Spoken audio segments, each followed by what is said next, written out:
শহীদ ওসমান হাদির ইনকিলাব মঞ্চ কোনোদিন ক্ষমতার কাছে নিজেকে বর্গা দিবে না। ক্ষমতায় যে নয়, ক্ষমতা পরিবর্তন করার জন্য আমরা এখানে দাঁড়িয়েছি। গতকাল থেকে আপনারা দেখেছেন যে বিভিন্নভাবে ইনকিলাব মঞ্চ যাতে ঢাকা ৮ আসনে ইলেকশন করে, এই জন্য আপনারা আমাদেরকে বলেছেন। আপনাদেরকে একটা কথা বলি, শহীদ ওসমান হাদির কথাগুলো তো আপনারা শুনেছেন। শহীদ ওসমান হাদি সবসময় একটা কথা বলতেন যে আমার কাছে নির্বাচন করা হচ্ছে ৫ নাম্বার গুরুত্বপূর্ণ কাজ, যদি আমার কাছে ৫টা কাজ থাকে।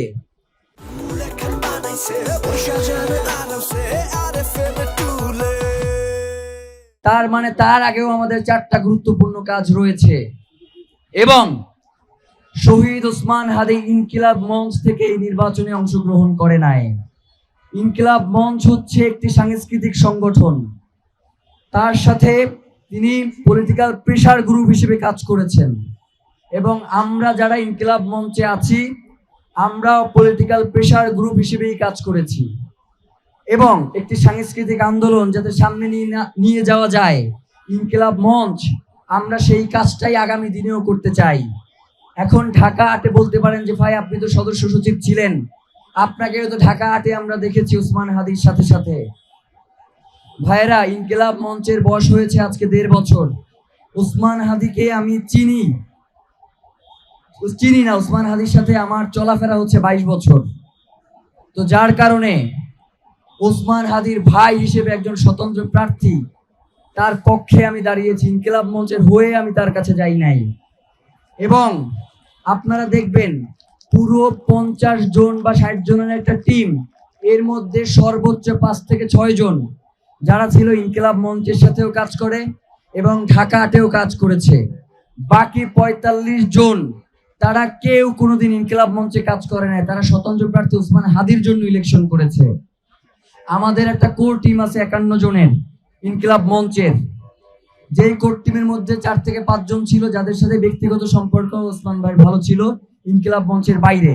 তারা সেই জায়গা থেকেই ঢাকা ৮ ইলেকশনের জন্য ওসমান হাদির সাথে গিয়েছে।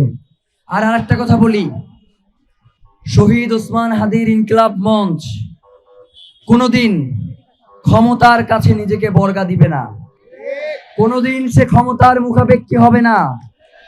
এখন আমরা যদি ঢাকা ৮-এ গিয়ে ইলেকশন করি, আমরা জানি আপনারা আমাদেরকে ভোট দিয়ে জিতে আনার জন্য যা যা করা দরকার আপনারা করবেন, কিন্তু আমরা কোনোভাবেই চাই না, এবং শহীদ ওসমান হাদিও কোনোভাবেই চাইতেন না যে যোগ্যতা ছাড়া ঢাকা ৮-এ কোনো প্রার্থী দাঁড়াক। এইটা হচ্ছে শহীদ ওসমান হাদির ইনসাফের লড়াই। আমরা যতদিন পর্যন্ত শহীদ ওসমান হাদির মতো যোগ্যতা সম্পন্ন হয়ে না উঠবো, ততদিন পর্যন্ত আমরা ঢাকা ৮-এ দাঁড়াবো না। কোনো সিম্প্যাথি নিয়ে আমরা ঢাকা ৮-এ দাঁড়াইতে চাই না। সিম্প্যাথির রাজনীতি যারা করে তাদেরকে আপনারা চিনেন। ইনকিলাব মঞ্চ কোনোদিন সিম্প্যাথির রাজনীতি করবে না, এটা আপনাদেরকে নিশ্চয়তা দিচ্ছি। আমরা যে ইনসাফের লড়াই শুরু করেছি, যদি মনে করে থাকেন কেউ যে শহীদ ওসমান হাদির হত্যার বিচারের মধ্য দিয়ে আমাদের ইনসাফের লড়াই শেষ হয়ে যাবে, আপনারা ভুল করছেন। শহীদ ওসমান হাদির হত্যার পরে শহীদ ওসমান হাদি রাজনীতি করতে আসেন নাই, তিনি বাংলাদেশের রাজনীতি আগামী দিনে কেমন হবে সেটা বিনির্মাণ করতে আসছিলেন। এই ইনকিলাব মঞ্চ আগামী দিনে বাংলাদেশের রাজনীতি কেমন হবে তার রূপরেখা ঠিক করে দেবে ইনশাআল্লাহ।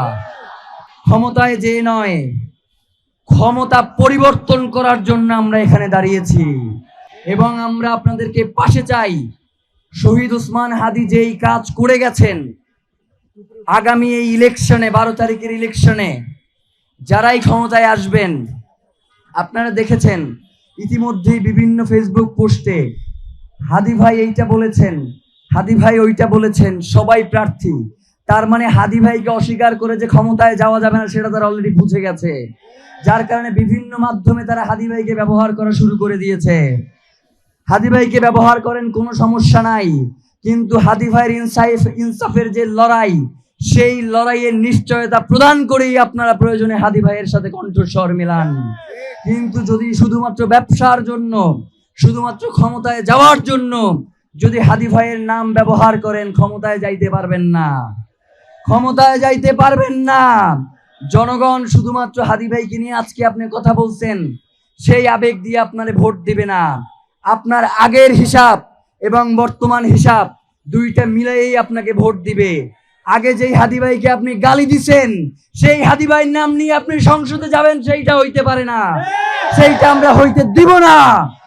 আমরা আগামী দিনে হাদি ভাইয়ের হত্যার প্রক্রিয়া, হাদি ভাইকে যারা হত্যা করেছে সেই বিচার প্রক্রিয়া শুরু হওয়ার পর আমরা নাম ধরে ধরে বলবো কারা হাদি ভাইয়ের এই আন্দোলনকে বাধাগ্রস্ত করত। সুতরাং নব্য হাদি প্রেমী হইয়া সংসদে যাবা, এই স্বপ্ন তোমাদেরকে আমরা পূরণ হইতে দিব না। প্রিয় ভাইয়েরা, হাদি ভাই কাদের পক্ষে কথা বলতো আর কাদের পক্ষে কথা বলতো না, এইটা আমাদের বলবার কিছু না, এটা হাদি ভাই নিজেই বইলা গেছেন।